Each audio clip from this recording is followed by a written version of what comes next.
अस्सलाम वालेकुम, मैं हूं मोहम्मद हारिस। आप देख रहे हैं मेरा यूट्यूब चैनल GPS न्यू बुकनवाल। आज की इस वीडियो में हम जानेंगे ईस्ट मॉड्यूल 3 के आखिरी यूनिट यानी कि यूनिट नंबर 6 के ओवरव्यू के बारे में। हम ये सीखेंगे कि हमने यूनिट नंबर 6 के अंदर कौन से अहम कॉन्सेप्ट्स या टर्म्स को सीखा। तो टाइटल की बात कर लें तो लैंग्वेज फोकस है, जो कि रिलेट कर रहा है मॉड्यूल 3 से।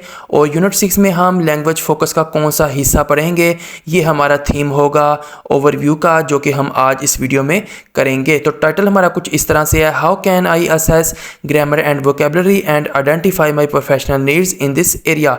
तो एक टीचर होने के नाते जब बच्चों को वोकेबलरी या ग्रामर सिखाई जाती है तो उसके बाद अहम मरहला उसकी असेसमेंट का होता है, ताकि ये जाना जा सके हमारे जो तस्वुरात थे वो बच्चों तक किस हद तक पहुँचे हैं। तो टीचर बच्चों की वोकेबलरी और ग्रामर को किस तरह से असेस कर सकता है, और असेसमेंट के लिए उसको जो प्रोफेशनल नीड्स होंगी, पेशा वराना जो उसकी ज़रूरियात होंगी, जो उसको चीज़ें या हेल्प चाहिए होगी, ये सारी बातें हम यूनिट नंबर 6 के टाइटल के साथ रिलेट कर सकते हैं। तो अब हम बात करते हैं इसके फोकस एरियाज़ की, जिन पर ये हमारे पास 4 फोकस एरियाज़ हैं जिनके ऊपर पूरे यूनिट 6 में जो है जोर दिया गया है। फर्स्ट है हमारे पास assessing learners vocabulary and grammar. तो टीचर बच्चों की जो वोकेबलरी और ग्रामर है उसको असेस किस तरह से करेगा। हमारे पिछले यूनिट में टाइटल था कि बच्चे वोकेबलरी और ग्रामर को अप्लाई किस तरह करेंगे, और अब फाइनली हमारे पास लास्ट यूनिट के अंदर उसकी असेसमेंट के ऊपर बात की गई है। तो ये हमारे पास पहला फोकस एरिया है जिसके ऊपर पूरे यूनिट 6 के अंदर फोकस किया गया है। तो सेकंड फोकस एरिया की बात करते हैं, वो है giving constructive feedback on vocabulary and grammar. तो बच्चों की जब हम असेसमेंट करेंगे यानी कि अपने लर्नर्स की, तो उसके बाद एक इम्पोर्टेंट स्टेप होता है फीडबैक का। फीडबैक हमारे जो स्टूडेंट्स होते हैं उनको उनकी लर्निंग के बारे में बताता है, और टीचर को भी बहुत सी बातों के बारे में बताता है कि कौन से बच्चों के वीक एरियाज़ हैं जो कि उनकी लर्निंग की रास्ते में रुकावट हैं। तो फीडबैक दो तरह का हो सकता है, पॉजिटिव भी और नेगेटिव भी।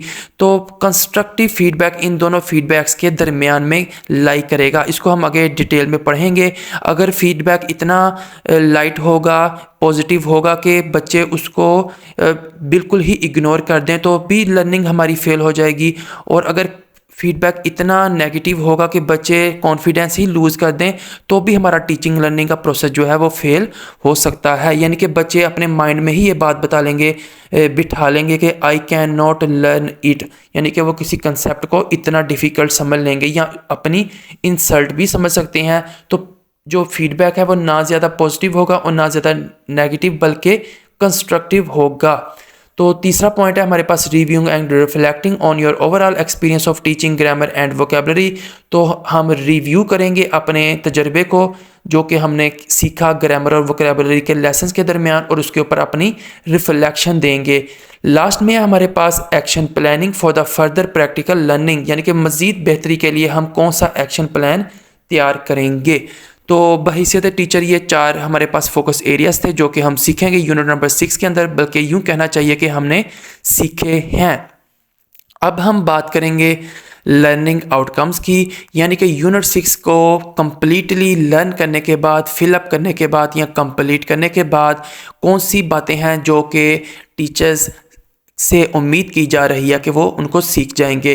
तो ये 4 बातें हैं जिनको मैंने अभी अपनी स्क्रीन के ऊपर आपके सामने शो किया है। फर्स्ट है हमारे पास identify techniques to now the learning in grammar and vocabulary lessons. तो फर्स्ट हमारे पास आउटकम है कि उन टेक्निक्स की निशानदही की जाए जिनकी मदद से हम जान सकें कि बच्चों ने ग्रामर और वोकेबलरी के जो असबाक हैं उनमें किस हद तक लर्निंग की है।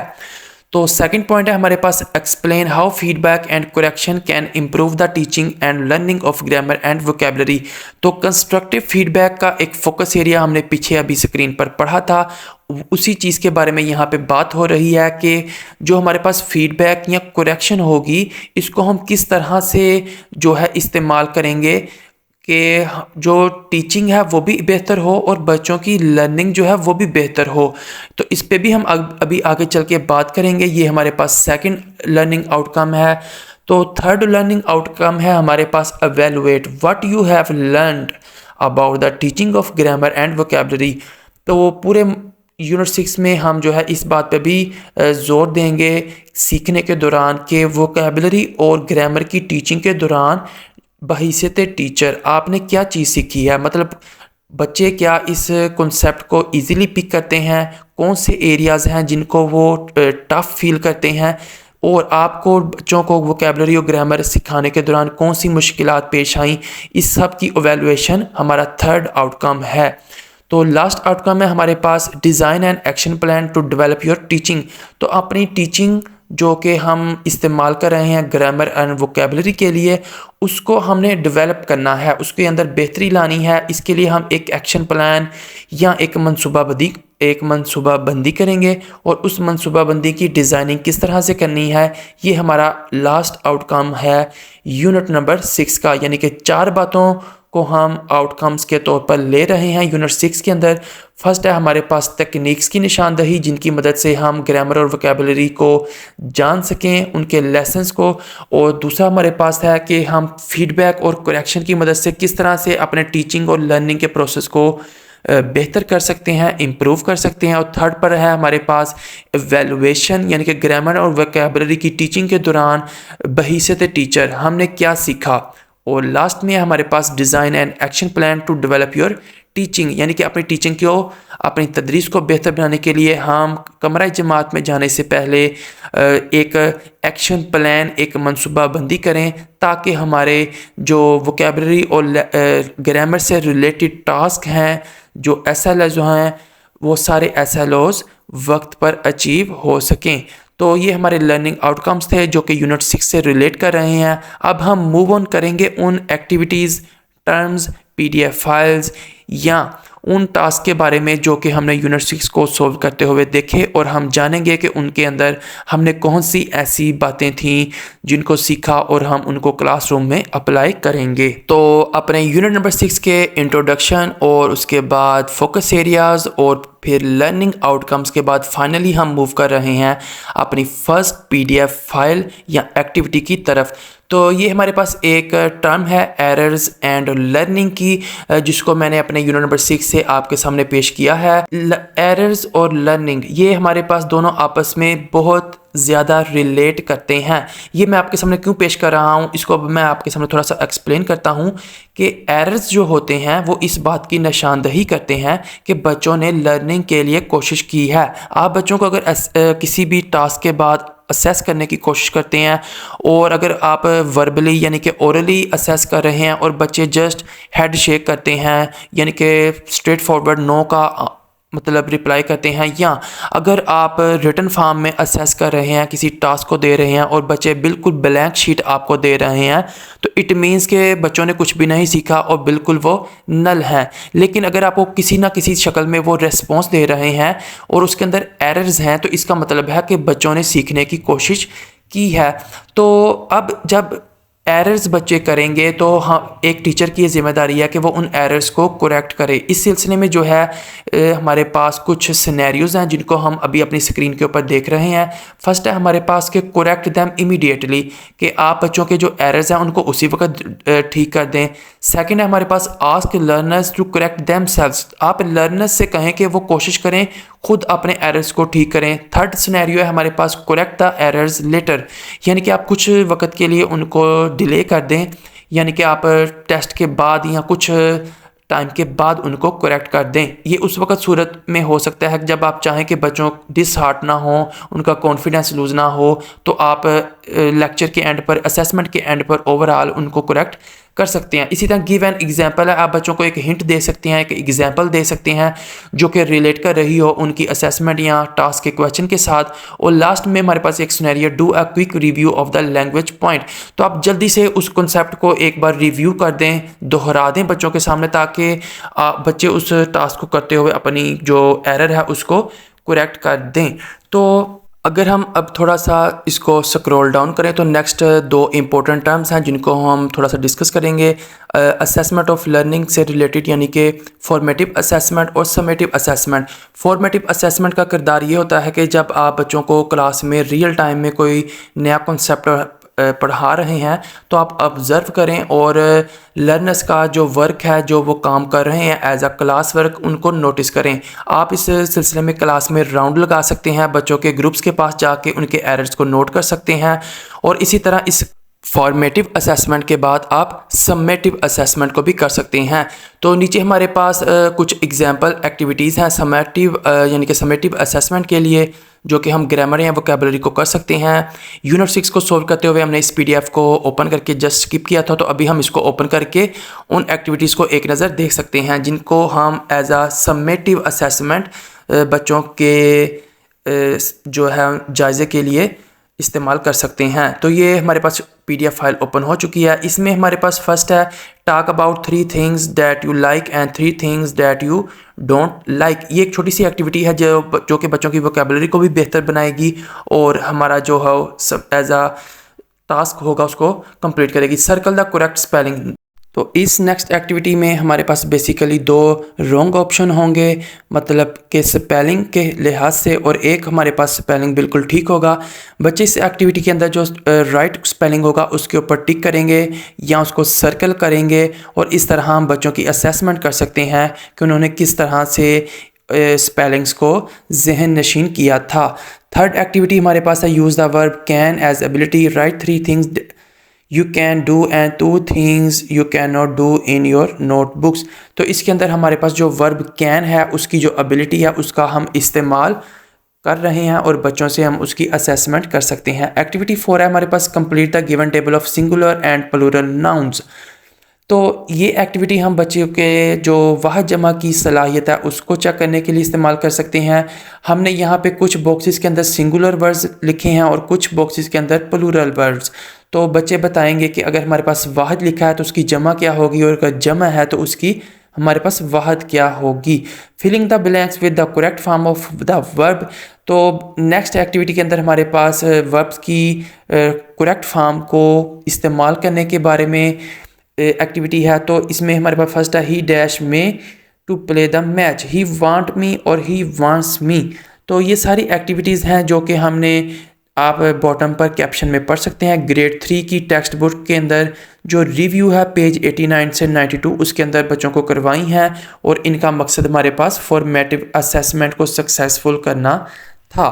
तो नेक्स्ट हमारे पास एक इम्पॉर्टेंट कॉन्सेप्ट है जिसको हम डिस्कस करेंगे कि असेसमेंट के बाद बच्चे को जो फीडबैक टीचर की तरफ से दिया जाता है उस फीडबैक का बच्चे के ऊपर पॉजिटिव या नेगेटिव इफ़ेक्ट हो सकता है। अभी हम 4 मिसालें नीचे पढ़ेंगे कि जो इफ़ेक्ट हुआ। उससे पहले हमारे पास 3 सवालात हैं कि हर केस के अंदर बच्चे के ऊपर यानी कि लर्नर के ऊपर क्या इम्पैक्ट हुआ। क्या आपने कभी जब आप एज स्टूडेंट थे तो क्या आपने कभी इस तरह फील किया था। और थर्ड हमारे पास है what are the teachers doing right, यानी कि टीचर्स क्या चीज़ ठीक कर रहे हैं। What could they do differently to make their feedback more effective, और क्या चीज़ टीचर्स जो हैं थोड़ी सी मिस्टेक कर रहे हैं और उसके अंदर वो करेक्शन करके अपने फीडबैक को बेहतर बना सकते हैं। अभी हम 4 सिनेरियोज देखेंगे जिनके अंदर टीचर ने बच्चों को कुछ फीडबैक दिया। इस फीडबैक को रिसीव करने के बाद हर बच्चे ने डिफरेंटली जो है रिस्पॉन्स दिया, मतलब कि हर बच्चे के ऊपर टीचर के फीडबैक का मुख्तलिफ तरह से असर हुआ। किसी बच्चे ने उसको पॉजिटिवली फील किया और किसी बच्चे ने उसको अपने इंसल्ट या लैक ऑफ कॉन्फिडेंस के तौर पर लिया। तो फर्स्ट है हमारे पास मोहम्मद, ग्रेड 4 का स्टूडेंट है। वो कह रहा है my teacher always tells us what we do well in English, it makes me feel good. तो जो मोहम्मद है यानी कि ग्रेड 4 का स्टूडेंट है उसको अच्छा लगा जब उसके टीचर ने उसकी करेक्शन की। जैनब है हमारे पास ग्रेड 3 की student, I make a lot of spelling mistakes, my teacher corrects them all in red, it makes me feel I am stupid. तो ये तीसरी जमात की बच्ची जैनब है, वो ये कह रही है कि मेरे जो टीचर हैं, जो मेरी उस टीचर है वो रेड पेन के साथ सर्कल बना देती है जहाँ पे मैं गलतियाँ करती हूँ अपनी स्पेलिंग की और मुझे ऐसे लगता है कि मैं स्टूपिड हूँ। तो ये हमारे पास एक मिसाल है कि उसने इसको नेगेटिवली अपने ऊपर रिसीव किया। नेक्स्ट है हमारे पास my teacher is always interrupting us when we speaking English, she corrects everything, I don't want to speak in English anymore। अब ये मनाहिल है, दूसरी जमात की बच्ची, जो ये कह रही है कि मेरी जो टीचर हैं वो हर बार ही मुझे इंटरप्ट करती हैं जब कि मैं इंग्लिश बोल रही होती हूँ, और वो हर चीज़ को दुरुस्त करती है, मुझे नहीं इंग्लिश बोलनी। तो इसके अंदर भी हम ये कह सकते हैं कि ऐसा फीडबैक जो है बच्चे के ऊपर नेगेटिवली इम्पैक्ट कर रहा है। हमज़ा की बात कर लेते हैं, ग्रेड 5 का स्टूडेंट है। I thought my grammar is good because my teacher never corrects me but then I failed a test, I don't know why. अब ये ओवर कॉन्फिडेंस में था बच्चा, उसको लगता था कि मेरे सारे जो काम हैं, टास्क हैं, वो ठीक जा रहे हैं, लेकिन जब टेस्ट हुआ तो टीचर ने उसको दुराने लेक्चर करेक्शन नहीं की थी। बच्चा कॉन्फिडेंस में था लेकिन टेस्ट में वो फेल हो गया, और बच्चे को पता भी नहीं चला कि अगर मेरे में कोई मिस्टेक थी तो मुझे पहले क्यों नहीं बताई गई। तो ये 4 सिनेरियोज़ हैं जिसके अंदर हमने देखा कि जो टीचर का फीडबैक है वो इस तरह से होना चाहिए कि बच्चे को बिल्कुल भी आप समझ लें कि लाइट ही ना कर दे, कि वो अपनी गलतियों से बेखबर हो जाए, और बच्चे को इस हद तक वो डिसहार्ट कर दे कि उसकी जो तवज्जो है लेक्चर के अंदर वो ही ख़त्म हो जाए। तो इस सारी चीज़ों को हम कंस्ट्रक्टिव फीडबैक के अंदर कवर करते हैं। अब बात हम करेंगे इमीडिएट और डिलेड एरर करेक्शन की। तो बच्चे जब एरर करते हैं उसको करेक्ट करने के लिए 2 तरीके हैं, उसी वक्त करेक्ट कर दें या थोड़ा सा इंतज़ार करके उसको करेक्ट कर दें।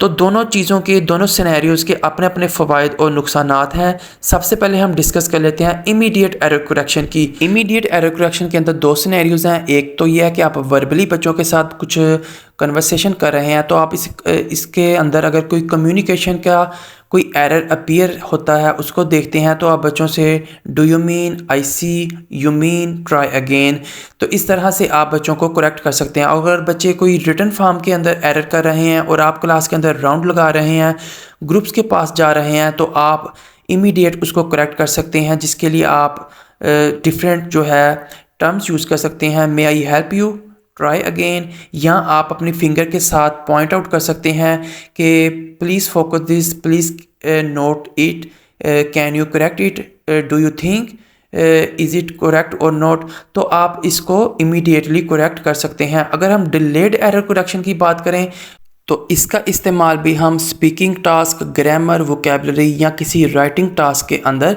कर सकते हैं। और डिलेड एरर करेक्शन आमतौर पर तब किया जाता है कि जब हम चाहते हों कि बच्चों का इसके ऊपर नेगेटिवली कोई इम्पैक्ट ना पड़े, या हम ओवरऑल क्लास के अंदर किसी एक बच्चे का जब एरर करेक्ट करते हैं तो वो सारे बच्चे उसको ठीक कर लेते हैं। तो डिलेड एरर करेक्शन में सबसे पहले टीचर ड्यूरिंग द टास्क जो है क्लासरूम में चक्कर लगाता है, बच्चों को मॉनिटर करता है, उनको सुनता है, उनके काम को देखता है, लेकिन डजेंट इंटरप्ट, बच्चों को इंटरप्ट नहीं करता। बच्चे जो करना चाहें बच्चे उसको फ्री हैंड करते रहते हैं, और टीचर इस दौरान हर बच्चे की सीट पर जाकर उसके काम को देखकर उसके एरर्स को जो है वो नोट डाउन कर लेता है। पूरी जमात के अंदर जितने भी तलबा होते हैं उनके एरर्स को टीचर जो है अपने पास कलेक्ट कर लेता है, और फिर आफ्टर द टास्क हमारे पास नेक्स्ट मरहला आता है, और टीचर इसमें हमारे पास 2 सिनेरियोज़ पर अमल कर सकता है। सबसे पहला तो ये है, टीचर वाइट बोर्ड के ऊपर जो एरर्स उसने अपनी जमात के अंदर नोट किए थे उन एरर्स को करेक्ट करके लिख दे।